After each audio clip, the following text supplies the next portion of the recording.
जो नवीन प्रकल्प या ठिकाणी निर्माण होत आहे तर त्या दरम्यान जे काही झाडं असतील किंवा घरं असतील, घरांचे मोठे असतील, त्या संदर्भात काय उपाययोजना केलेली आहे? त्या संदर्भात काही आपली मागणी आहे? हो, नक्कीच आमची मागणी आहे. शेतकरी घर काय एका दमात उभं करत नाही. शेताचं 1 वर्षाचं पीक घेतलं की ते विकणार, तणपाया रचणार, दुसऱ्या वर्षी त्याच्या भिंती उभ्या करणार, तिसऱ्या वर्षी छत उभं करणार. मग अशा परिस्थितीत थेंबाथेंबाने उभं केलेलं घर, थोड्या छोट्या छोट्या गोष्टींनी उभं केलेलं घर आज सरकार आमच्याकडून काढून घेतंय, त्याचा पुनर्विकास करून न देता. तर हे चुकीचंच आहे.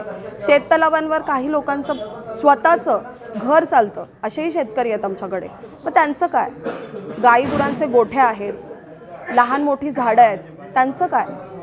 आमचा कुठेतरी सरकारने विचार करायला हवा, पुनर्वसन करून द्यायला हवं. आमचा कुठेही विकासाला किंवा कोणत्याही प्रकल्पाला कोणताही विरोध नाही. आज राज्यातलं पहिलं गाव असेल ज्याने ह्या प्रकल्पाला, कोणत्याही प्रकल्पाला विरोध न करता अगदी पाठिंबा दिलेला आहे. तर सरकारने आमच्या मागण्या पूर्ण कराव्यात, आम्हाला चर्चेसाठी वेळ द्यावं आणि मग काम चालू करावं. आमची काही इतर दुसरी कोणतीही मागणी नाही आहे.